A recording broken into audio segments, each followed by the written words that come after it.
Fala aí, galera da escola do vestibular! Como é que você está, amiguinho? Como é que você está, amiguinho? Espero que você esteja muito bem, tranquilo e sossegado, relaxadão, preparado para mais uma aula, preparado para mais um tijolinho, galera. Coloque a sua caixinha de ferramentas, porque hoje vai vir mais uma formulinha, mais uma ferramentinha pra gente resolver os problemas de física. Valeu? Tamo junto, galera. Gancinho aqui, você aí na boa, espero que você esteja relaxado. Hoje a gente vai falar de mais um fenômeno, Ronaldo, fenômeno ondulatório, que é a interferência de ondas. Interferência de ondas. Quando que esse fenômeno, galera, ele acontece? Ele acontece, pessoal, quando duas ondas ou mais cruzam em um mesmo ponto e coincide crista com crista, vale com vale ou crista com vale. Belezeira? São dois tipos de interferência que a gente pode identificar basicamente. A construtiva, quando a gente tem duas ondas que coincidem as suas cristas, aí a gente vai ter uma amplificação. Nós temos uma amplificação, um pulso resultante que é a soma dos dois, das duas cristas ou dos dois vales, e depois a onda continua propagando como se nada tivesse acontecido, porque a onda uma independe da outra. Aqui a gente teria a interferência denominada interferência construtiva. Agora, se tivesse um valezinho e aqui um pulsinho assim, e eles fossem cruzar, e vão cruzar, aqui nós teríamos uma interferência destrutiva, quando minimiza, diminui a intensidade da onda, e depois continua propagando como se nada tivesse acontecido. Então a interferência, ela acontece quando duas ondas cruzam em o mesmo ponto. Se coincide crista-crista, vale-vale, interferência construtiva. Se coincide crista com vale, vale com crista, interferência destrutiva. Um caso muito importante é o caso em que nós temos fontes denominadas coerentes. O que são fontes coerentes? São fontes em que a frequência é a mesma, a amplitude é a mesma, que é da onda gerada, o comprimento de onda é o mesmo, velocidade de propagação é a mesma, é tudo a mesma. Por exemplo, você ligar um aparelho de som com uma única frequência em duas caixas de alto-falante. O que acontece? Dependendo do ponto onde você chega, você pode identificar qual é o tipo de interferência que está acontecendo. Se ela é uma interferência construtiva ou se ela é uma interferência destrutiva. Isso vai depender da diferença de percurso que a onda vai descrever. Então a onda que saiu de 1 chegou aqui percorrendo x1. A onda que saiu de 2 chegou aqui oscilando bonitinha, né? Percorrendo o x2 bonitinho aqui, e pode acontecer de chegar crista, vale, ou crista, vale, crista. Beleza? Essa diferença de percurso vai ser o ΔX, que eu vou chamar de x1 menos x2. Em módulo, porque não importa o sinal. O que importa é a diferença que uma onda andou a mais que a outra, tá? Para a gente identificar se a interferência é construtiva ou destrutiva, eu vou fazer essa conta aqui, ó. É um número K vezes meia onda, vezes lambda sobre 2. Beleza? Esse K, ele pode assumir valores pares ou ímpares. Se o K for par, a interferência é construtiva no caso de ondas em fase, juntinhas, que é o maior número de situações. Se o K for ímpar, a interferência que acontece aqui é uma interferência destrutiva. Belezeira? Isso para fontes coerentes e em fase. Se as fontes forem em oposição de fase, essa bagaça aqui inverte. Então anota aí na sua caixinha de ferramentas essa expressãozinha, que é a expressãozinha de identificação da interferência que está acontecendo nesse ponto aqui.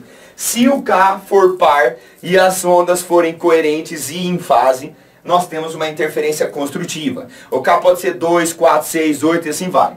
Se o K for ímpar, e as ondas estiverem em fase, nós temos interferência destrutiva. O K pode ser 1, 3, 5 e assim por diante. Se você tiver ondas que estão em oposição de fase, você inverte essa parada aqui. Mas a conta é a mesma. Fechou? Com isso, fofinhos, a gente já consegue resolver os exercícios. Bora lá! As figuras a seguir representam uma foto e um esquema em que F1 e F2 são fontes diferentes de ondas mecânicas planas coerentes e em fase, oscilando com a frequência de 4 Hz. Então as duas fontes que você está vendo, F1 e F2, elas são fontes coerentes e oscilam em fase. Beleza? Muito bem. As ondas produzidas propagam com uma velocidade de 2 metros por segundo. Sabe-se que esse D, que é a distância da fonte 2 até o ponto P, é maior do que 2,8 metros, que é a distância da fonte 1 até o mesmo ponto P. E é um ponto vibrante de máxima amplitude. Isso significa que a interferência tem que ser construtiva. Nessas condições, o menor valor da distância D é quanto?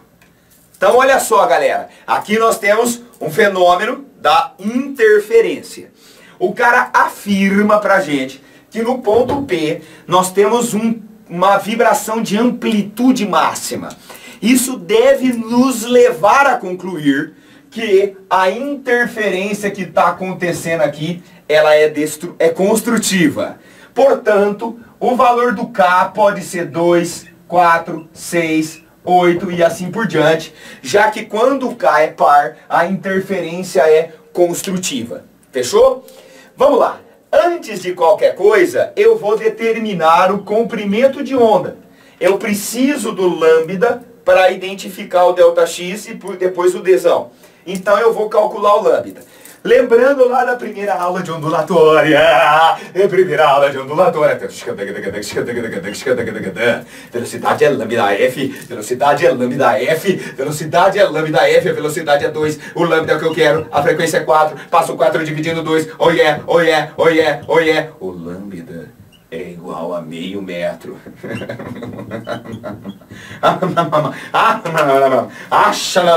Caiu a caneta, o Cássio sumiu, o Cássio apareceu. Tá caindo a caneta hoje, né? Acho que eu tô com a mão frouxa. Mão frouxa, mão frouxa. E apaga. Olha lá, galera. Então, observa lá. Determinamos o valor do lambda. Agora a gente vai pegar o ΔX, que é igual a K vezes lambda sobre 2, e aplicar a condição de interferência construtiva. Esse K é par e esse ΔX vai ser a diferença entre os trajetos. Como o cara nos diz que o D é maior que 2,8, eu vou começar aqui, ó. D menos 2,8 é igual. É a diferença de percurso. Ele quer o menor valor de D. O menor valor de D corresponde à situação em que esse termo aqui é o menor possível. Portanto, este K tem que ser o primeiro valor aonde a interferência é construtiva. Portanto, este valor de K, nesse problema, de acordo com as orientações, deve ser o 2, que é o primeiro número par, diferente do zero, porque aí estaria na mesma distância, né? Então não vale. O primeiro número par em que vai acontecer a interferência construtiva naquele ponto P. Fechou? Isso é igual, isso aqui vezes meio, dividido por 2. Meio, comprimento de onda da onda, que de bi, e o 2 é o 2 mesmo. Agora eu simplifico aqui. O 2,8 vem somando com o meio. Então, meio mais 2,8, o menor valor de D para que aconteça uma interferência construtiva no ponto PP é 3,3 metros. Belezeira? Então esse é um exercício típico de vestibular, galera. Típico. É assim, ó. Típico. Ó, típico. Maravilha? Esse exercício é da hora, cara. Simples. Tem esses detalhes, essas sutilezas que a gente precisa sacar. Aí o lance de quando fala amplitude máxima significa uma interferência totalmente construtiva. E o K igual a 2 é a informação devido à distância ser a mínima possível. Fechou? Esse é o primeiro exercício. Exercício 2. Senhor Rubinato, um músico aposentado, gosta de ouvir seus velhos discos sentados na poltrona. Ah, seu Rubinato! Está ouvindo um conhecido solo de violino quando sua esposa, Matilde, olha o nome da esposa, que fofo, Matilde, afasta a caixa da direita uma distância L,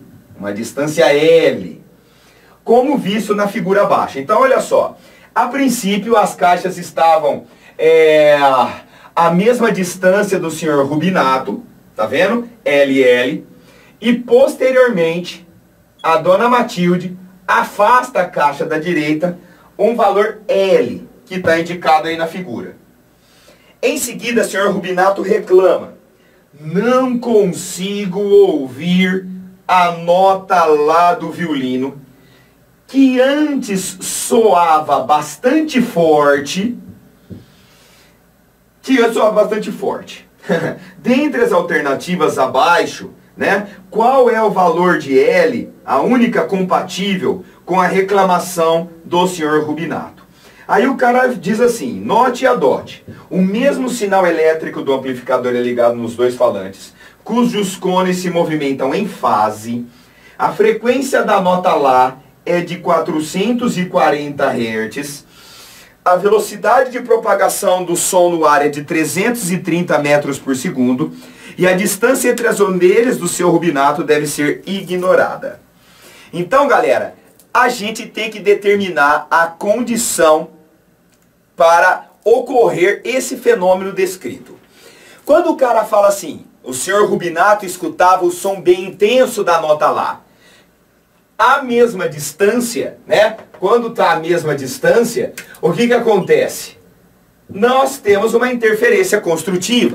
As duas caixas gerando o mesmo som em fase, estando à mesma distância, a gente tem uma interferência construtiva.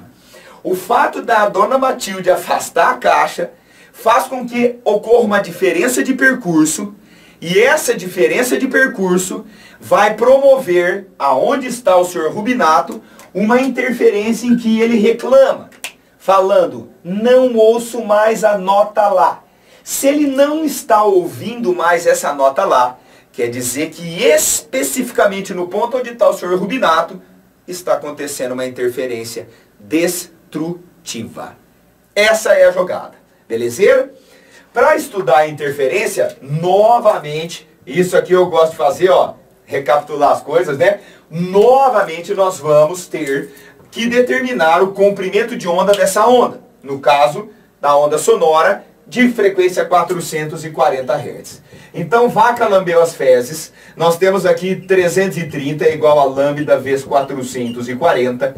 O lambda é 330 dividido por 440. E aqui vai dar 3/4, uma sala, uma cozinha. 0,75 metros é o comprimento de onda da onda sonora da nota Lá aqui nesse local. Beleza? Muito bem. Agora nós vamos impor a condição de interferência destrutiva. Então, ó, o ΔX, a diferença de percurso, é o K vezes lambda sobre 2. Tá? Eu sei que tem que estar acontecendo uma interferência destrutiva aqui. Para acontecer uma interferência destrutiva, este K tem que ser um número ímpar. A primeira situação que isso acontece é quando a gente tem o menor valor ímpar para o K. Portanto, o K deve valer 1 nesse caso. Beleza? Para que a interferência seja destrutiva, esse K tem que valer 1. Quem que é essa diferença de percurso, fofinhos?